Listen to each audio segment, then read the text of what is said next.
भक्ति का कि जहां आपकी स्थिति से कोई पता ही ना कर पाए कि आप वैष्णव हो।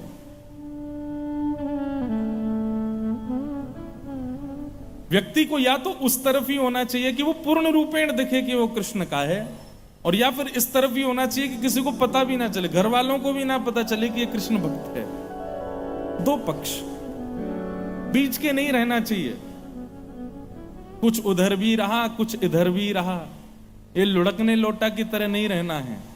एक स्थिर गिलास की तरह रहो, या तो उधर ही रहो या इधर ही रहो। आजकल के कई लोगों के जीवन में ऐसा आता है कि उनके घर के लोग या उनके परिवार के जन उनको रोकते हैं वैष्णव बनने से, या उनको एक ऐसा है कि कोई रोकता तो नहीं है पर उनको डर रहता है कि हमारा बालक कहीं सन्यासी ना हो जाए, विरक्त ना हो जाए, अपने भविष्य में विवाह आदि से वंचित ना हो जाए। ऐसी स्थिति में क्या करना चाहिए? आपका यही पक्ष उचित है कि आप अंतर्निष्ठ हो जाओ, किसी को पता ही मत लगने दो कि आप वैष्णव हो। अंतर्निष्ठ भक्त को क्या करना चाहिए? बहुत ध्यान से सुनो। अंतर्निष्ठ भक्त के लिए एक ही उपाय है, मानसी उपासना। भक्ति भी दो प्रकार की है। जिसके रोम रोम से पता चले कि वो कृष्ण भक्त है, वो प्रकट भक्ति करे, प्रत्यक्ष भक्ति करे। और जो अंतर्निष्ठ है, जो छुपा हुआ वैष्णव है, वो अपने निज मन में ही एक मंदिर बनावे, वहीं अपने भाव से ही ठाकुर जी की एक प्रतिमा बनावे और वहीं ठाकुर जी की सेवा करे। अंतर्निष्ठ व्यक्ति को चाहिए जब सबसे निवृत्त हो जाए, सारे संसार के कामों से फ्री हो जाए, तब एकांत में बैठ करके अपने मनस्थ में एक सुंदर कुंज है, उस कुंज में ठाकुर जी बैठे हैं, श्यामाजू बैठी हैं, उनकी वहीं सेवा करे, वहीं सेवा करके उनको वहीं आनंदित करे। ये अंतर्निष्ठ भक्त का लक्षण है।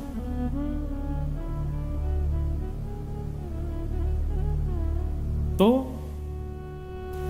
दो पक्षीय भक्ति होती है, या तो पूर्ण प्रकट भक्ति, आपका रोम रोम कहे, जैसे कि अर्जुन। एक बार अर्जुन के पांव दबा रहे थे ठाकुर जी, तो युधिष्ठिर ने आकर के पूछा आप क्यों करते हो ऐसा? तो भगवान ने कहा इसके अंग से कान लगा करके सुनो। तो जब युधिष्ठिर ने अर्जुन के हाथ से कान लगाया तो रोम रोम से कृष्ण कृष्ण कृष्ण कृष्ण कृष्ण ऐसा भाव प्रकट होता था।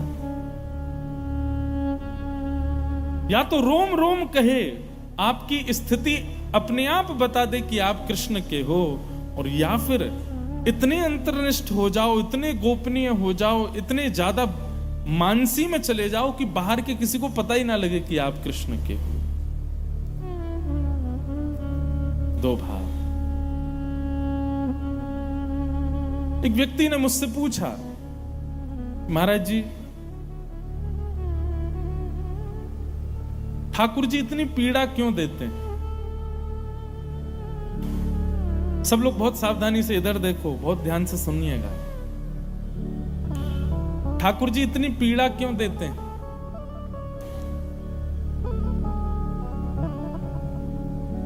मेरी कथा में सदा व्यास मंच पर सामने श्री हनुमान जी, जगन्नाथ जी, नारायण भगवान, हमारे पूज्य पिताजी के गुरुदेव और पंडित श्री गया प्रसाद जी महाराज, गोवर्धन वाले पंडित जी महाराज, ये विराजमान रहते हैं पूरी कथा सुनने के लिए। पंडित श्री गया प्रसाद जी महाराज इस विषय में एक बहुत सुंदर बात कहते थे। वे कहते थे, भैया हम ठाकुर जी के खिलौना हैं, ब्रजभाषा में बोलते थे। और बोले खिलौना जाको होवे, वो कभी तो खिलौना को अपने संग बिस्तर पे सुवाए दे, और खिलौना से खेलवे वारो कभी कभी वह खिलौना को नीचे गिर दे। खिलौना को कभी संग सुवानो, खिलौना को कभी नीचे गिर देनो, खिलौना को कभी सजा देनो, खिलौना को कभी कुरूप कर देनो। ये एक बालक को स्वभाव होवे। वैसे ही हम ठाकुर जी के खिलौना हैं। ठाकुर जी कभी तो हमारे संग खेलते हैं, कभी तो संग में सुला लेते हैं, कभी कभी ऐसे गिर देते हैं जैसे पता ही नहीं है कि हम कोई हैं भी उनके। लेकिन पंडित जी महाराज एक बहुत सुंदर बात कहते थे। वे कहते थे, बोले भैया या बात की चिंता मत करो कि ठाकुर जी इतनी पीड़ा क्यों दे रहे हैं, बल्कि ऐसा कहो, हे नाथ तुम जैसे राखनो चाहो वैसे हमको रखो, हमें चाहे तुम हमारे हाथ तोड़ दो, हमारे पामन को अलग कर दो, हमारा सर अलग कर दो। खिलौना को तोड़ देते हैं कई बार बच्चे। बोले आप जैसे चाहो हमारे साथ खेलो, बस हमारी चिंता ये होनी चाहिए नाथ, खिलौना नहीं बदलना चाहिए, खिलौना मैं ही रहूं, सदा आप मेरे ही रहो और मैं आपका ही रहूं। आप चाहे हमसे नाराज हो जाओ, चाहे हमको प्रेम करो, चाहे हमें पुचकारो, चाहे हमें दुत्कारो, चाहे हमारे साथ जैसी लीला करो, पर करो हमारे साथ ही, हमको कभी छोड़ना नहीं नाथ। मैंने इतने लोगों को देखा, सब लोग मिलने आते हैं, सब यही प्रश्न करते हैं कि ठाकुर जी इतनी पीड़ा क्यों देते हैं। कभी कोई ये प्रश्न करे ठाकुर जी चाहे पीड़ा दें चाहे सुख दें, पर नाथ दें हमको कभी दूर ना करें, हम कभी ठाकुर जी से विस्मृत ना हो, कभी उनसे अलग ना हो। चिंता ये होनी चाहिए, चिंता इस बात की नहीं कि ठाकुर जी पीड़ा क्यों देते।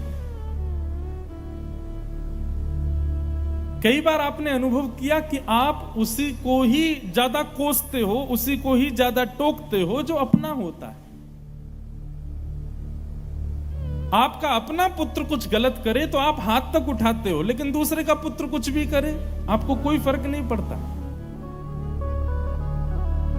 तो ठाकुर जी जिसको अपना मानते हैं, जिससे ठाकुर जी का अत्यंत स्नेह, खेल भी उसी के संगी ज्यादा खेलते हैं।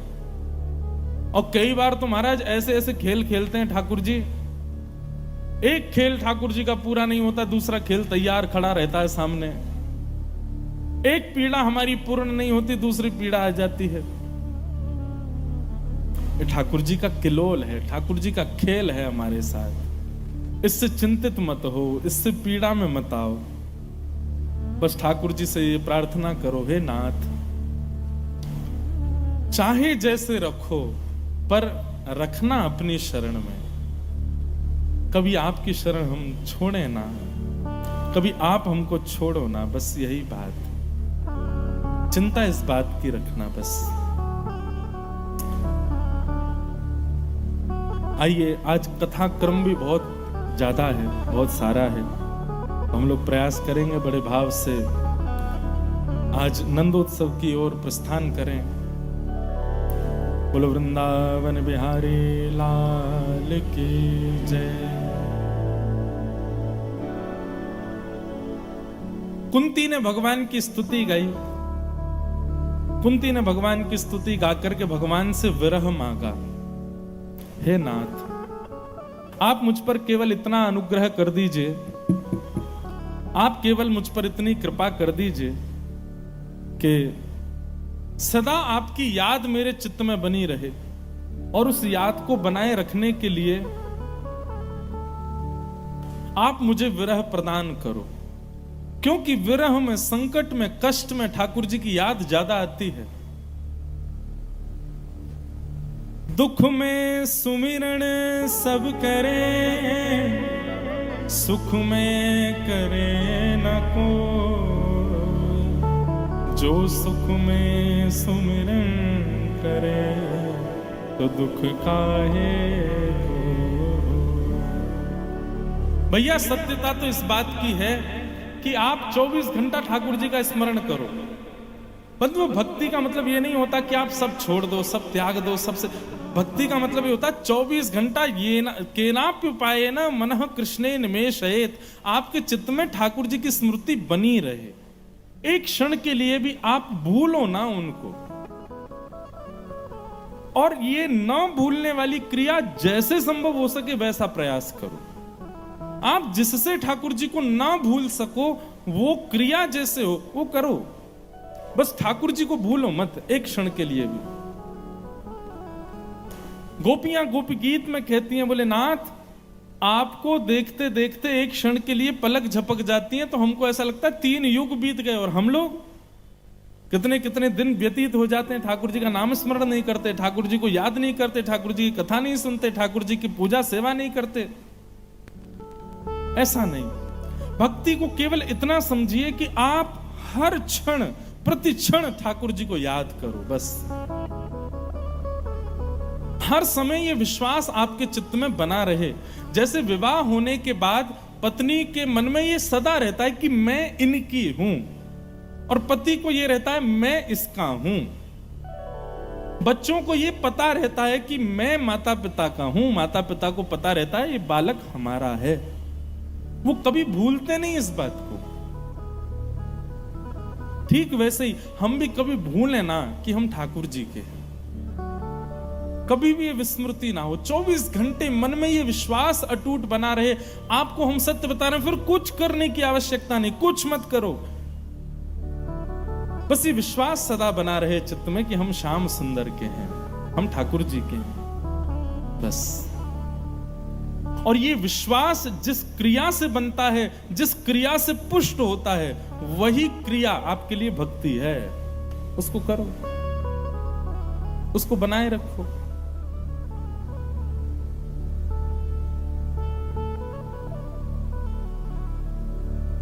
कुंती ने भगवान की स्तुति गाई, भगवान रथ में बैठ करके द्वारिका जाने लगे। फिर युधिष्ठिर जी ने भगवान से प्रार्थना की तो भगवान समस्त पांडवों को लेकर के भीष्म पितामह के पास गए। भीष्म पितामह के पास गए। भीष्म पितामह बाणों की सैया पर लेटे थे। पितामह भीष्म ने भगवान की स्तुति गाई। इतिमतिरुपकल्पिता वितृष्णा भगवत सात्वत पुंगवे विभुम्ने स्वसुखमुपगते क्वचिद्विहर्तुं प्रकृतिमुपेयुषि यद्भव प्रवाह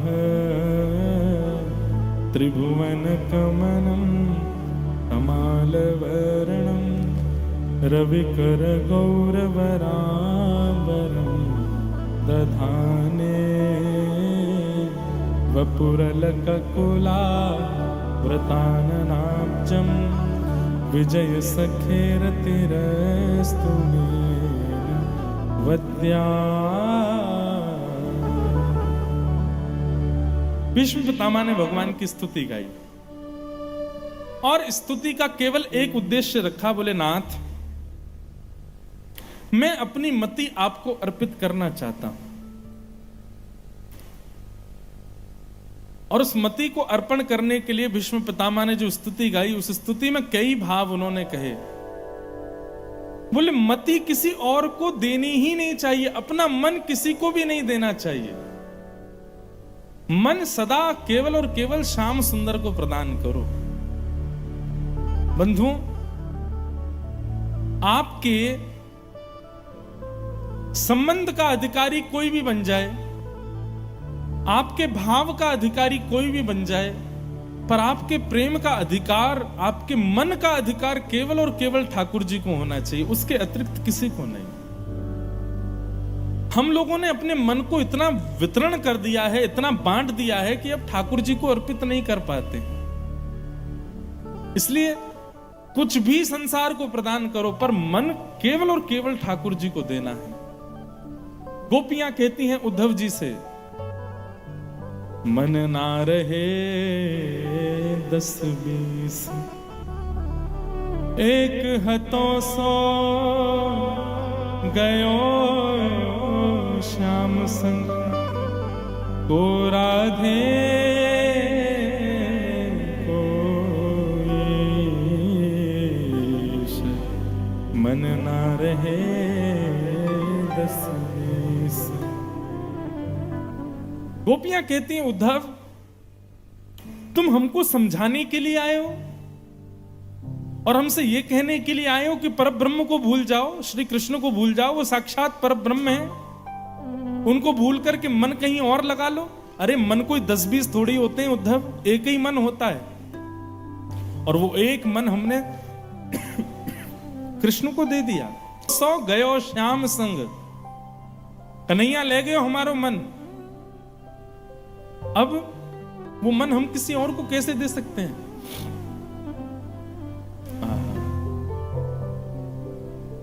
ऐसे ही बंधुओं, अपना सब कुछ बांट दो संसार को, पर मन मत देना।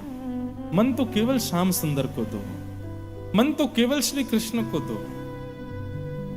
मन कृष्ण को देने का मतलब क्या है?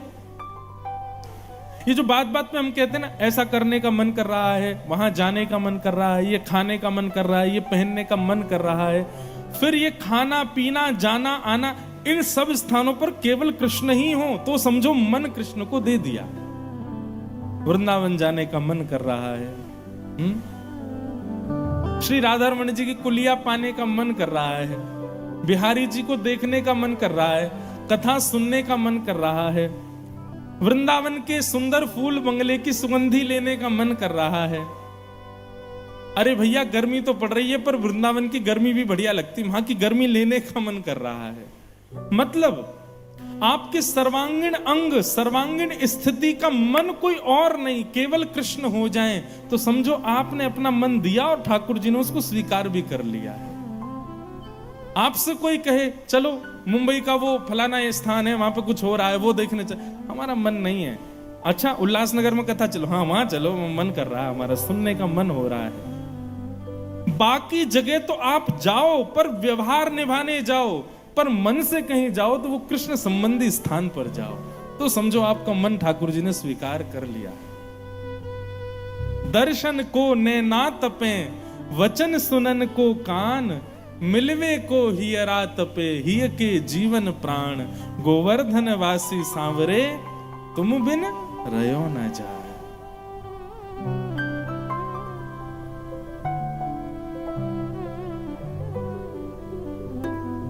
दुखन लागे नैन दरस बिन, दुखन लागे नैन।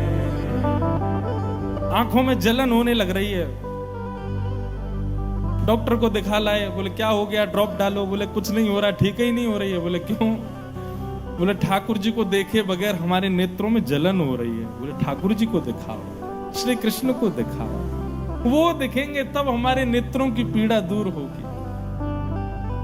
प्यास लग रही है, पानी पी लिया महाराज, प्यास ही नहीं बुझ रही। बोले क्यों? बोले अब तो कृष्ण अधरामृत मिले तभी प्यास बुझेगी। कान बेचैन हो रहे हैं, संगीत सुन लिया महाराज, सब कुछ सुन लिया, लेकिन कानों को तृप्ति नहीं हो रही। बोले तो कोई कथा सुना दो भाई। कोई पिए रे पियाला कृष्ण रस का, कोई पिए रे पियाला राम रस का। क्या पीने की इच्छा हो रही है? श्री कृष्ण का भाव, श्री कृष्ण का नाम, श्री कृष्ण कथा। हमारी सर्वांगीण इंद्रियां केवल कृष्ण को पाना चाहती हैं। ये स्थिति जब हो जाए तब समझना आपका मन ठाकुर जी ने स्वीकार कर लिया है। कर शतीत कृष्ण। मैं एक जगह कह रहा था, बोले कृष्ण कैसे हैं? आपने यदि उनको देख लिया तो आप उनके बगैर किसी और को देख नहीं पाओगे। आपने कहा मैं आंखों पे पट्टी बांध लूंगा, मैं देखूंगा ही नहीं उनको।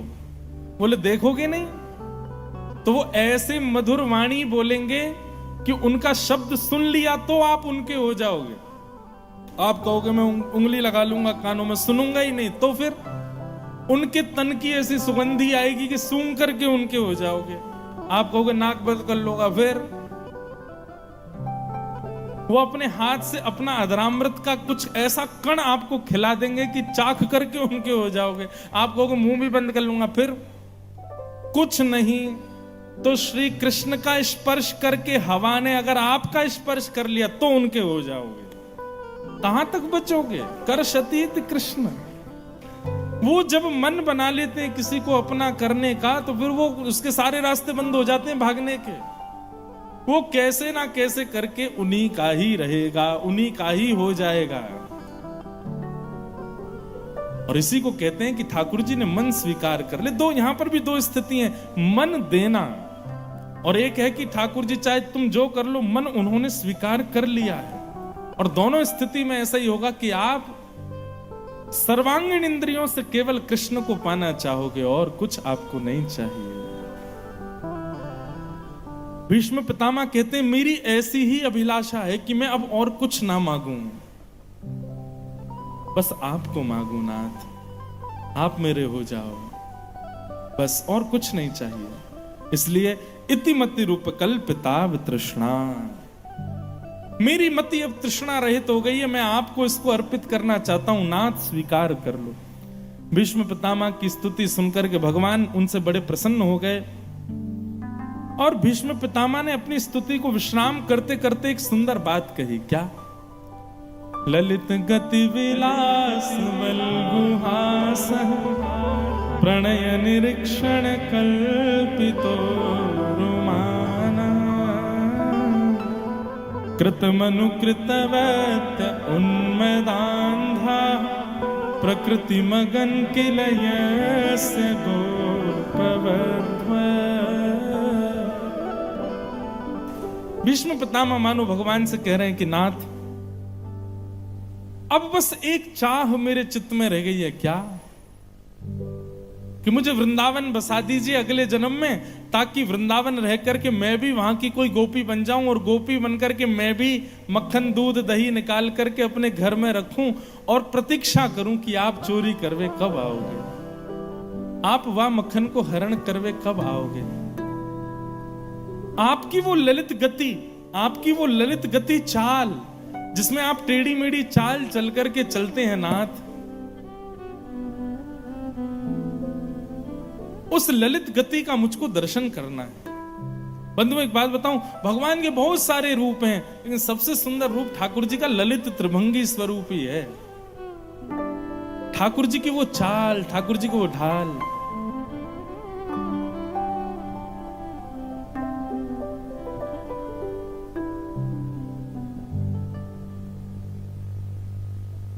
पाग टेढ़ी सी धरे वाम मोती लटकन। थोड़ा ना एक स्वर वर कुछ सुनाई नहीं दे रहा भाई।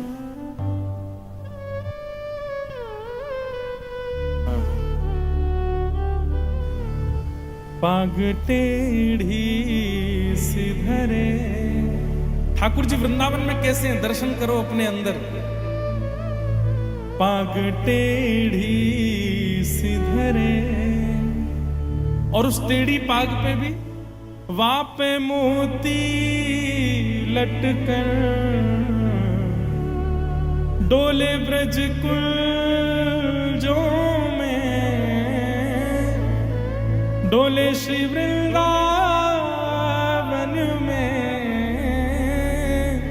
झूम के राधा रमन।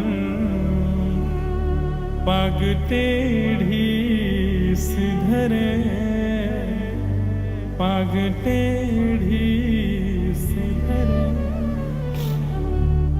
टेढ़ी सी पाग धरते हैं और उस टेढ़ी सी पाग पे मोती ऐसे लटका लेते हैं, तो वो मोती यहां लटका रहता है और जब ठाकुर जी चलते हैं उछल कूद करके, तो मोती आ करके ठाकुर जी के कपोल का स्पर्श करे, माथे का स्पर्श करे, यहां सुंदर स्पर्श करता है। आहा। डोले ब्रज कुंजों में, ब्रज की कुंज गलियों में ठाकुर जी आहा मदमस्त होकर के ललित गति से भ्रमण करते हैं। झूम के राधा रमन, पाग टेढ़ी सी धरे। इस भजन की एक सुंदर पंक्ति लगती है मुझको बहुत ज्यादा। कैसे हैं ठाकुर जी? मुस्कुराते हैं तो जी उठते हैं मरने वाले, मुस्कुराते हैं तो जी उठते हैं मरने वाले। अगर किसी के प्राण निकल रहे हों और उसको देख करके श्री राधारमण लाल जी यदि मुस्कुरा गए महाराज, तो जीवित हो जाता है। मुस्कुराते हैं तो जी उठते हैं मरने वाले, मुस्कुराते जी उठते हैं मरने वाले। और मुस्कुराहट ही तेरी, मुस्कुराहट मुस्कुराहट ही तेरी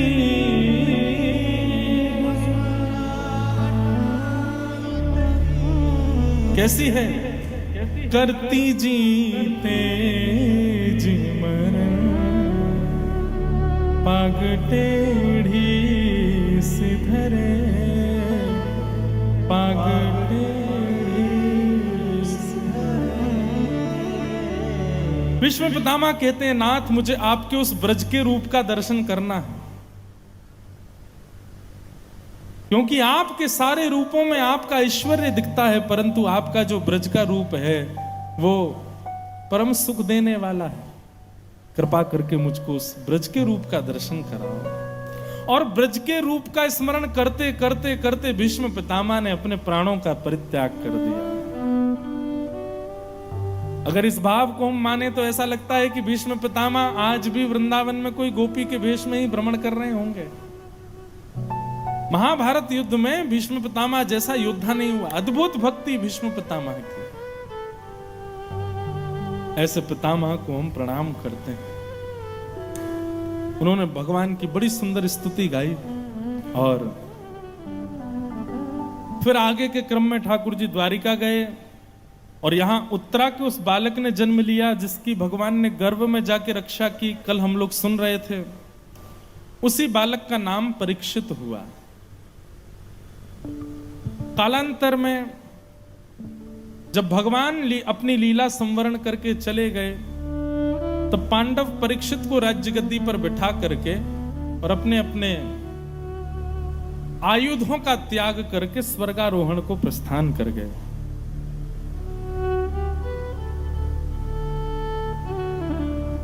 परीक्षित राजा बने। कुछ काल पर्यंत परीक्षित जब बड़े हुए उनका विवाह आदि हुआ और एक दिन परीक्षित को कलयुग मिले। लो चबाले चने, अब दांत लगे चने, पापा बस दांत जितना काम करेंगे उतना ही कैल्शियम गवाएंगे। सिर्फ 20 रुपए वाला कोलगेट स्ट्रॉन्ग टीथ दांतों का खोया कैल्शियम लौटाए और उन्हें 2 गुना स्ट्रॉन्ग बनाए। कोलगेट स्ट्रॉन्ग टीथ अब 20 रुपए में।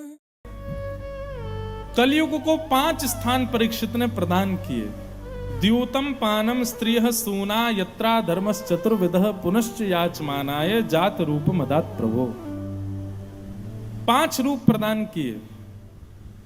मैं कथाओं में कहा करता हूं इन 5 स्थानों से बच लीजिए बस। सबसे पहला जुआ द्यूतम। दूसरा कलयुग का स्थान है पानम, भक्ष भक्ष सेवन, उसमें कलयुग रहता है। तीसरा कलयुग का स्थान है पर स्त्री और पर पुरुष संग।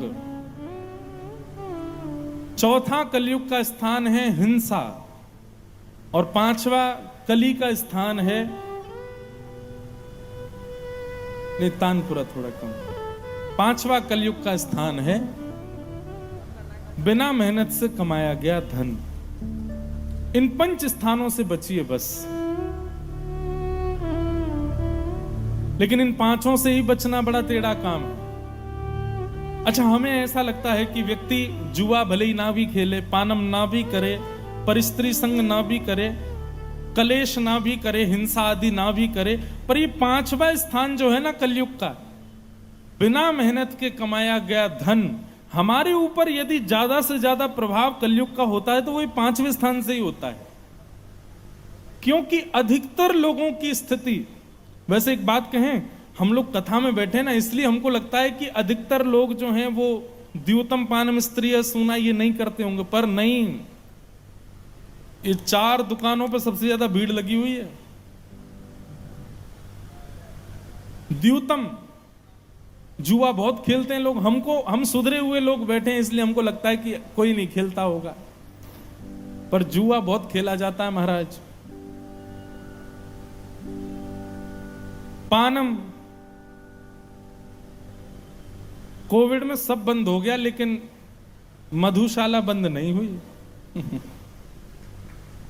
व्यक्ति कैसे भी रह लेगा, उसके बिना नहीं रह सकता। इसलिए ध्रुव जी महाराज श्रीमद् भागवत में कहते हैं, बोले मुझे भक्ति का वरदान मत दीजिएगा ठाकुर जी, ध्रुव जी कहते हैं ठाकुर जी से कि मुझे भक्ति का वरदान मत दीजिएगा। तो भगवान बोले क्या चाहिए? बोले भक्ति का व्यसन चाहिए मुझे। भगवान बोले भक्ति को व्यसन कह रहे हो? ध्रुव जी बोले हाँ। बोले क्यों? बोले व्यसनी व्यक्ति जैसा तो दुनिया में लगन लगाने वाला व्यक्ति नहीं, इतनी लगन किसी की नहीं होती जितनी व्यसनी व्यक्ति की होती है। व्यसन करने वाला व्यक्ति येन केन प्रकारेण केवल बहाने ढूंढता है व्यसन करने के। किसी को अगर व्यसन हो, कोई भी व्यसन हो, तो बहाने ढूंढता है। उसके रिश्तेदार आ जाएं, आज तो रिश्तेदार आए हैं, आज तो पिएंगे। उसका मित्र दिख जाए, दूर का मित्र जिससे सालों से बात नहीं, अरे आज तो तुम आए हो, आज तो बैठो यार, आज तो हो गए हैं। परिवार में कोई ब्याह हो तो, परिवार में कोई चला जाए तो, दिल जुड़ जाए तो, दिल टूट जाए तो, सैलरी ना मिले तो, सैलरी मिल जाए तो, वो किसी भी रूप में रुकता नहीं है। घूमने चला जाए तो निश्चित है, और घर में रह रहा है तो इतने दिन से घर में ही तो हैं, कर लो। व्यसनी व्यक्ति किसी भी प्रकार से अपने व्यसन को भोगता ही है। ध्रुव जी कहते हैं मुझे भक्ति का व्यसन दो ताकि मैं बहाने ढूंढा करूं भक्ति करने के, ताकि मैं बहाने ढूंढा करूं आपका नाम जपने के। ओहो आज तो मेरी सैलरी कम हो गई तो दुख में भजन करो, आज तो सैलरी आ गई है, बोनस और दिया है बॉस ने, तो आज सुख में भजन करो।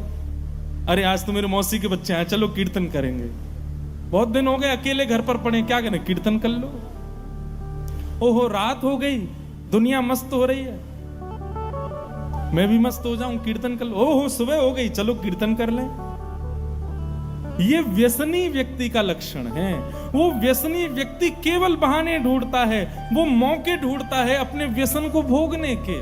ऐसे ही भक्ति का व्यसन मुझे लग जाए। ध्रुव जी महाराज कहते हैं भक्ति मुहु प्रवहताम त्वयि में प्रसंगो भूयादनंत महताम अमलाशयाना ये नांजसोल्वणमुरुव्यसनं भवाब्धिं निश्ये भवद्गुण कथामृतपानमत्तः। तो ठाकुर जी से मांगना है तो व्यसन मांगो भक्ति का, व्यसन के रूप में भक्ति मिले। हम बहाने ढूंढते रहें केवल व्यसन करने के।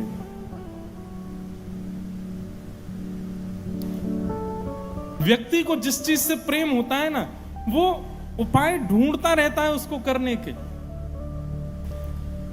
एक हमारे परिचय में वो भोजन के इतने प्रेमी हैं, मेरे साथ एक सफर पर जा रहे थे, भोजन करके निकले, पेट भर के भोजन किया, मतलब इतना भोजन किया कि उनका पेट भर गया था। उसके बाद भी किसी ने दिया तो बोले पेट में जगह नहीं है, बोले एक और खा लो, तो बोले लाओ दे दो, पा लिया। इतना भोजन करने के बाद में गाड़ी 15 मिनट चली होगी तो लघु शंका के लिए हम लोग एक जगह वॉशरूम जाने के लिए रुके, तो वहां पोहे बन रहे थे। पोहे की सुगंधी आ गई उनको, तो पोहे की सुगंधी आके मुझसे बोले थोड़ी देर रुक जाओ। मैंने क्या करोगे? बोले 100 कदम चल लूं, थोड़ा पच जाए तो पोहे और खा लूंगा। मैंने कहा जय हो। व्यक्ति इतने बहाने ठाकुर जी के भजन के लिए ढूंढता है कभी? महाराज 1 घंटा ठाकुर जी का नाम जप कर ले, दुनिया को बताए बिना उसको चैन नहीं पड़ता। मैं इतनी माला जपता हूं, इतनी देर ठाकुर जी के सामने बैठता हूं, इतनी देर कर ठाकुर जी कहते काय को मुझ पे एहसान कर रहा है बैठ करके। हम संसार के लोग जिस स्थिति में होते हैं, जिस चीज में पड़े होते हैं, उसको करने के लिए बहाने ढूंढते हैं। भक्ति के लिए बहाने ढूंढे हमने। इस पंडाल में कई लोग ऐसे बैठे हैं, मैं नाम तो नहीं जानता और मैं इंडिकेशन भी नहीं करूंगा कि वो बैठे हैं, जो अपने घर पर झूठ बोल करके आते हैं कि हम कथा सुनने जा रहे हैं, जो अपने ऑफिस में लीव डाल करके आए हैं कि हमारा पेट खराब हो गया है, आए हैं कथा सुनने के लिए। वास्तव में सही मानिएगा, जो इस प्रकार से ठाकुर जी से मिलने के लिए, ठाकुर जी को देखने के लिए, ठाकुर जी को सुनने के लिए कोई ना कोई योजना बनाते रहते हैं, संसार से झूठ बोलते हैं ठाकुर जी से मिलने के लिए। विश्वास मानिएगा, वो ठाकुर जी से नहीं मिलना चाहते, ठाकुर जी उनसे मिलना चाहते हैं, इसीलिए ये सब हो रहा है। ठाकुर जी चाहते हैं कि वो आए, इसीलिए उससे झूठ बुलवाते हैं, इसीलिए उससे ऐसा कहते हैं कि तू भाई ऐसी ऐसी योजना बना। वो लोग दुखी ना हो कि हम माता पिता से झूठ बोल के आए, हम अपने ऑफिस में लीव डाल के आए, झूठ। अरे दुनिया के व्यसनी लोग पार्टी करने के लिए, गंदा खाने के लिए, गंदा पीने के लिए, गंदा उल्टे सीधे काम करने के लिए झूठ बोलते हैं, पाप उनको लगता है, ठाकुर जी के लिए करने वालों को पाप थोड़ी लगता है। इसलिए भैया ठाकुर जी से मांगा करो, किसी वैष्णव संत आदि किसी से मिलो ना तो उससे प्रणाम करते हुए कहा करो कि हमको भक्ति का व्यसन लगे, व्यसन हो, हम मौके ढूंढा करें ठाकुर जी को भजने के।